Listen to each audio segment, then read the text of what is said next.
set the hook, and all it was snake. And that's something that me and Sean are both a little bit interested in.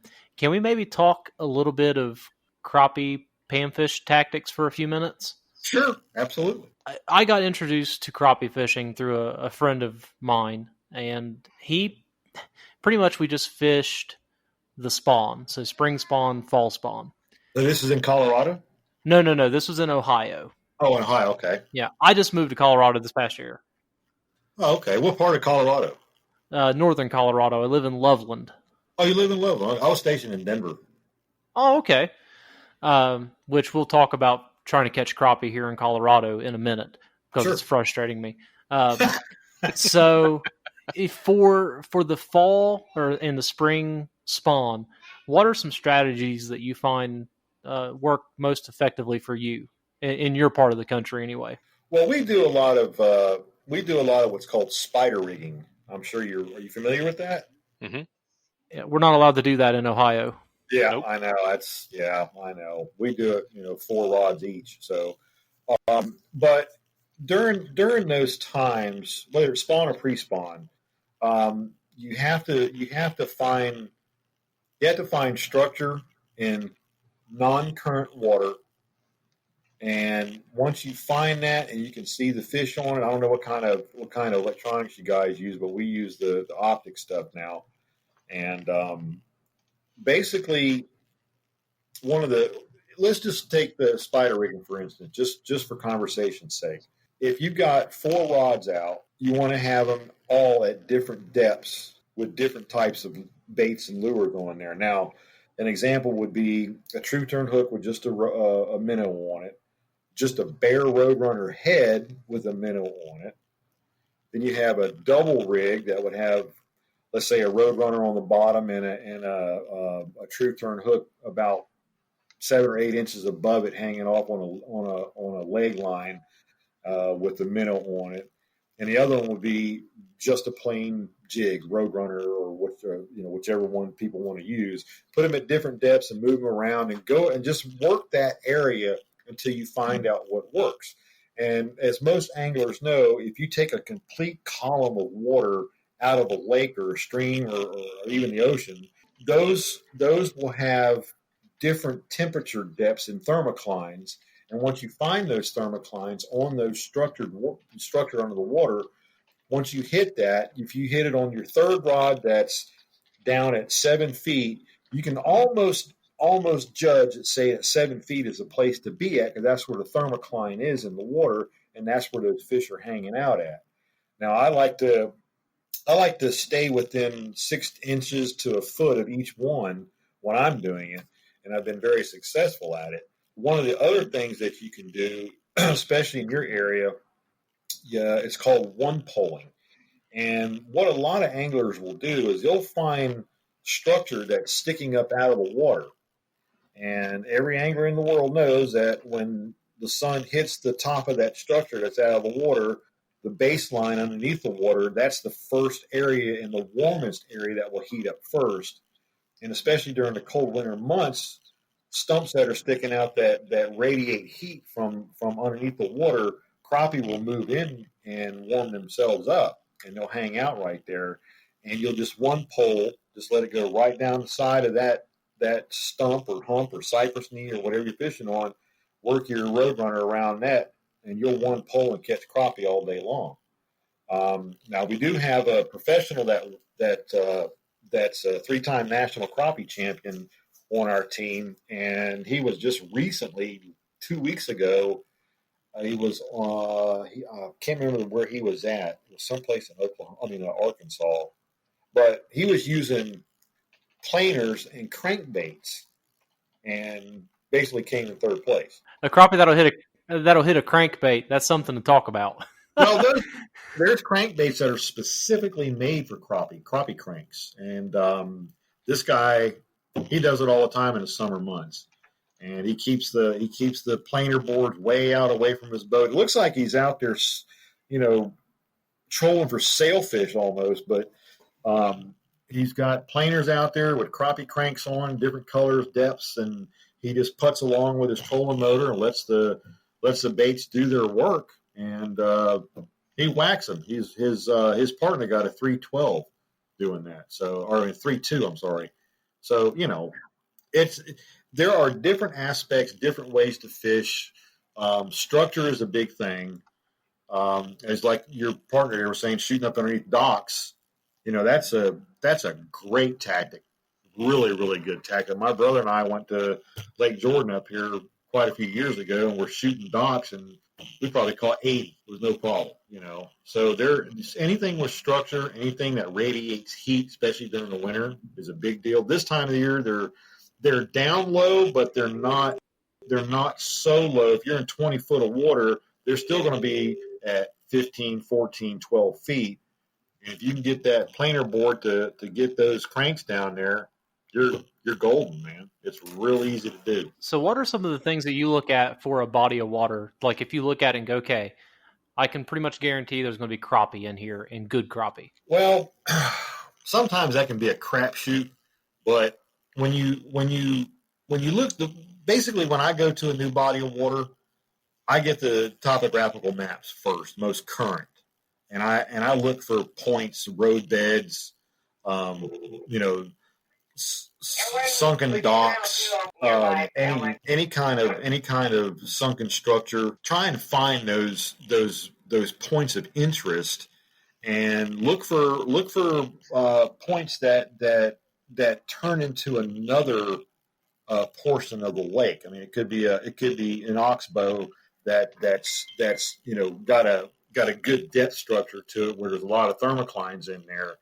But when you go to a new body of water, my suggestion is to get your topographical map first, study it, know where you're going to launch, know where you're going to go first. Don't waste any time. I'm a point fisherman. I like to point fish. I've always liked points. I've had very good success on points with structure.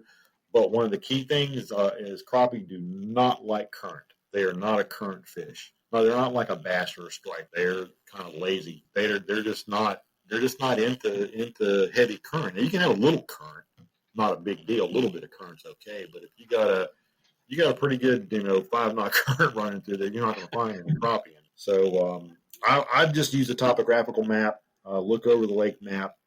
Look for points.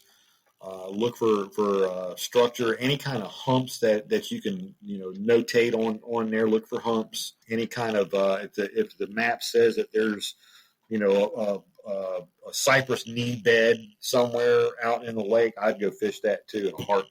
I think you mentioned something kind of interesting to us because before Zach moved to Colorado, we predominantly fished creeks, streams, and small rivers. And that was always something that we struggled with, not just with crappie, but really any panfish.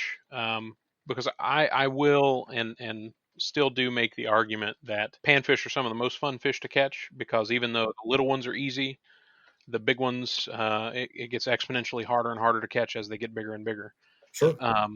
So one of the things that we always fought with, I guess, was trying to find and key in on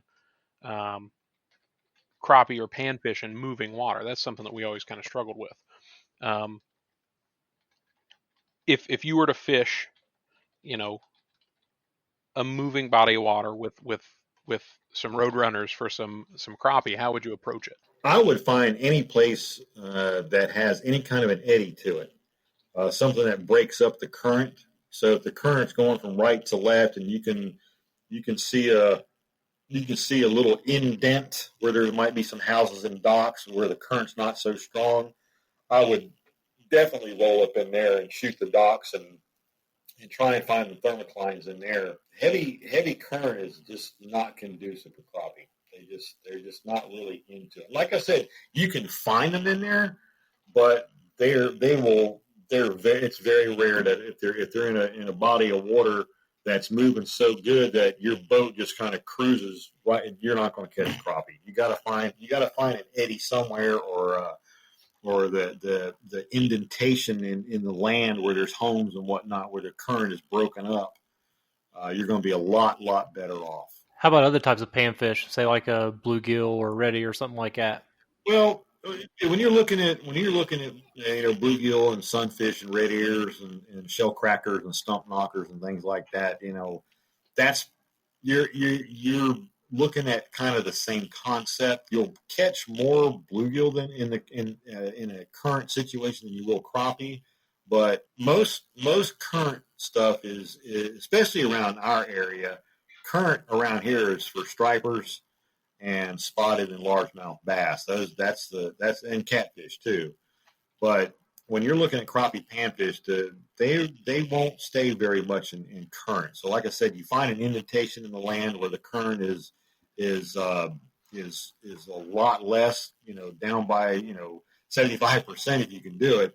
You just don't want a lot of current. You can have some moving water, but you don't want a lot of current because they're not going to hang in there. They're just not going to do it. Sean, you got anything else? I mean, everything makes sense. Unfortunately, I know I don't have any electronics to fish with, so I always have to approach things from what I can see and what fishing tells me kind of approach. Sure. I always like to pick other people's brains and see if there's anything that I can glean from them. It just the same way that fishermen like to get together and tell fish stories. Well, I will tell you this. If you guys and your audience, if they have a pencil and a piece of paper, I want them to write this down. crappienow.com. If you go to crappienow.com, there's 300 and some odd thousand people that read that thing every month. And if you go to crappienow.com, you will learn more about crappie fishing and how to cook crappie and how to rig your boat, you will not believe source that this website is. It's called crappienow.com, and they have another one also by the same people called catfishnow.com. I highly, highly, highly recommend you and your audience go check out both of those sites because you will learn more about crappie and catfishing than you would watching TV or reading books. I mean, it's unreal what this. I mean, when it says crappie now, catching crappie today. Then the next month will be crappie now, and you'll learn about crappie fishing that time of the month, that time of the year. So I highly recommend you and your audience go check out crappienow.com and catfishnow.com. I feel like crappie is one of those underappreciated species. Like they get overshadowed by the other sport species, bass, catfish, striper. Sure. Where do you see kind of like the future of crappie fishing and crappie in the United States? Well, there's two major crappie tournament trails out there. Let me take that back. There's three. There's the American Crappie Trail, there's Crappie USA, and Crappie Masters. And they're underneath all those tournament trails are crappie clubs you would not believe. Magnolia Crappie Club comes to mind first. I mean, those guys out of Mississippi, it's unreal what they can do. They're catching 3-pounders every day. So I think the future of crappie, the more it moves beyond the Mississippi River in the centers of the country, I think it can get bigger and better. What a lot of people don't know is there are some huge, numerous, and fat crappie in both California and Arizona. Big ones, big fatties. California breeds big fish. I mean, bass and all that stuff. Sure, but in the Delta in California, I got a guy that been on our team for 20-something years, and he's a bass guide, a tournament director, award winner, trophies, television. He's all over it. And for fun, he goes to the Delta and catches crappie on RoadRunners. Has a ball. He loves it. He catches these huge crappie. And I got another guy down in Arizona who has a radio show a big radio show in Arizona, or actually it's on iHeartRadio now. And they call him the Bass Daddy, but you put a RoadRunner in his hand, he's going to go crappie fishing. He knows exactly where to go to. Pleasant Lake, Crescent Lake, he knows exactly where all these crappie are. Loves them. He loves them. And there's a big crappie out there.